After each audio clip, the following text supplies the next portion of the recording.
Hello दोस्तों। अरशद वारसी ने एक पॉडकास्ट में कल की फिल्म की आलोचना करते हुए प्रभास के किरदार को जोकर बता दिया।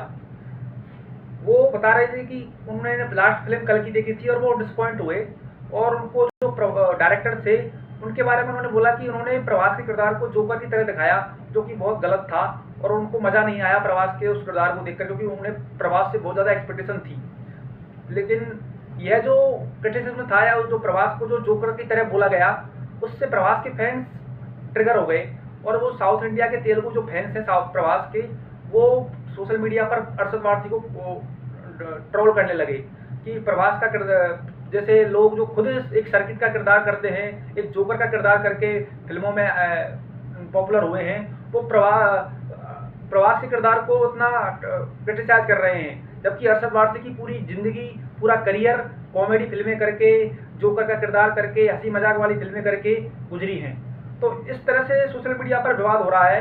तो हालांकि एक तरह से देखा जाए तो इसमें अरशद वारसी भी गलत नहीं है कि ठीक है, उन्होंने फिल्म देखी, उनको किरदार पसंद नहीं आया, लेकिन अरशद वारसी एक बड़े एक्टर हैं, वो ओपनली इस तरह से फिल्म को क्रिटिसाइज करना कोई बुरी बात नहीं है, लेकिन प्रभास को इस तरह से क्रिटिसाइज करना एक कहीं ना कहीं अच्छे वे में नहीं जाता है। क्योंकि आप इमेजिन करो, अगर शाहरुख खान के बारे में कोई इस तरह से बोले, तो अगर कोई शाहरुख खान के बारे में बोले कि शाहरुख खान इस तरह की एक्टिंग करता है, या शाहरुख खान की फिल्म डंकी में शाहरुख खान का किरदार कैसा था, जैसे कि सलमान खान ने 2011 में कमेंट किए थे, उस टाइम पे सलमान और शाहरुख में झगड़े होते थे, तब सलमान ने बोला था कि वो कभी सुपर हीरो नहीं बनेंगे, जो चड्डी पहन के सुपर हीरो बनते हैं, या क्योंकि वो खुद ही सुपर हीरो हैं। इस तरह के कमेंट सलमान खान करते थे उस टाइम में, जब उनके पीछे कोल्ड वार होता था।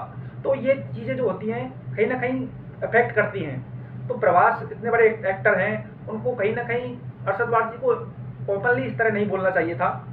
लेकिन इसके बाद साउथ के फिल्म एक्टर नानी ने बोला कि अरशद वारसी जो हैं वो कहीं ना कहीं उनको फिल्में नहीं मिल रही हैं, और वो पॉपुलरिटी लेने के लिए इस तरह के कमेंट किए हैं। इतना ही नहीं, south versus Bollywood versus Telugu industry में भी जो फैंस हैं उनके बीच काफ़ी झगड़ा हो रहा है सोशल मीडिया पर। एक तरफ बॉलीवुड वाले बोल रहे हैं कि तुम्हारी पहचान हमारी वजह से है, दूसरी तरफ तेलुगु वाले बोल रहे हैं कि देखो तुम्हारी फिल्में इतनी नहीं चल रही है, जब हमारे फिल्म स्टार इतनी बड़ी फिल्में हिट दे रहे हैं तब जाकर तुम्हारी इंडस्ट्री रिवाइव हो रही है। तो कहीं ना कहीं आपस में बहुत ज़्यादा झगड़ा हो रहा है और एक दूसरे पर कीचड़ उछाला जा रहा है। लेकिन सच बात यही है कि प्रभास आज एक बहुत बड़े स्टार हैं। भले ही आप उनकी एक्टिंग स्किल्स को क्रिटिसाइज कर सकते हो या कुछ भी कर सकते हो, और ये भी दिखाता है कि प्रभास इतने बड़े स्टार हैं कि उनके ऊपर कमेंट करने से पूरा तेलुगु इंडस्ट्री एक साथ हो गई, और बॉलीवुड वाले भी पूरे एक साथ हो गए हैं अरशद वारसी को डिफेंड करने के लिए। लेकिन ये एक दिखाता है कि इस समय प्रभास कितने रिलेवेंट हैं, कि उनके बारे में बात हो रही है, प्रभास ने कुछ बोला नहीं, फिर भी पूरा माहौल या तो उनके पक्ष में है या उनके विपक्ष में है, इस तरह से बना हुआ है। ये दिखाता है कि प्रभास इस समय वाकई में बहुत बड़े स्टार हैं, वाकई में उनका लेवल बहुत बड़ा है, कि लोग उनकी आलोचना कर रहे हैं, कुछ लोग उनकी प्रशंसा कर रहे हैं, कुछ लोग उनको सपोर्ट कर रहे हैं। ये दिखाता है कि एक फिल्म स्टार कितना बड़ा है। लेकिन असली बात यह है कि अरशद वारसी को इस तरह का कमेंट नहीं करना चाहिए था, और नानी ने जो बोला वो भी गलत है कि अरशद वारसी ने पॉपुलरिटी के लिए ऐसा किया है। दोनों ही गलत थे एक तरह से देखा जाए तो। लेकिन बात यह है कि अब जो हो गया वो हो गया। सच बात यह है कि कल की मूवी में प्रभास का जो किरदार था वो वाकई में वीक था, इसमें तो कोई दो राय नहीं है। जो पहली कल की मूवी जो थी, ये एक बिगिनिंग थी, और इसमें प्रभास के किरदार को थोड़ा कॉमेडी टाइप दिखाया, थोड़ा इस तरह का दिखाया कि वो इतना मजबूत नहीं है। अमिताभ बच्चन का किरदार थोड़ा ज़्यादा मजबूत था, ज़्यादा स्ट्रॉन्ग था। लेकिन जो कल की का सेकंड पार्ट आएगा, जहां पर प्रभास कर्ण का किरदार निभाते हुए नजर आएंगे, या जिस तरह से दीपिका पादुकोण को बचाते हुए नजर आएंगे, जहां पर अश्वत्थामा का किरदार अब उतना मजबूत नहीं दिखेगा। आगे की फिल्म में तो मजबूत किरदार प्रभास का ही दिखेगा।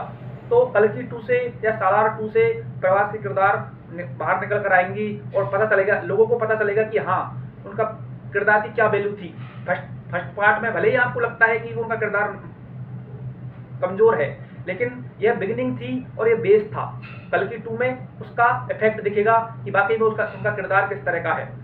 लेकिन अब बात यह है कि जो साउथ वर्सेज बॉलीवुड की बहस छिड़ गई है, इससे एक बात और निकल के आई है कि प्रभास बड़े स्टार इतने बन चुके हैं कि उनको टारगेट किया जा रहा है, इसमें कोई दोहराई नहीं है। दरअसल तेलुगु फिल्म इंडस्ट्री के कुछ एक्टरों को लोग बॉलीवुड में राइट विंग के लोग काफ़ी पसंद करते हैं, क्योंकि राइट विंग के लोग जो हैं सलमान, शाहरुख, आमिर, इनको ज़्यादा पसंद नहीं करना चाहते, उनकी फिल्में देखना नहीं चाहते, तो उनके पास ऑप्शन नहीं थे, तो उन्होंने साउथ की फिल्मों के एक्टरों को देखना शुरू किया। और यही कारण है कि प्रवास की फिल्में 100 करोड़ और 150 करोड़ का बिजनेस हिंदी में कर रही हैं, जबकि अपने इधर के एक्टर बहुत से इतना नहीं कर पा रहे हैं, जो कि बहुत बड़ी बात है। तो एक तरह से इस जो कंट्रोवर्सी हुई है, इससे बैठे बैठाए प्रभास की पॉपुलैरिटी हो गई। अरशद वारसी को भी थोड़ा फेम मिला है, इसमें कोई शक वाली बात नहीं है। और प्रभास के ऊपर जो जिस तरह से बातें हो रही हैं, उससे ये दिखता है कि प्रभास वाकई में अब एक ब्रांड बन चुके हैं, जिनके बारे में हमेशा कुछ न कुछ सोशल मीडिया पर कंट्रोवर्सी होती ही रहती है।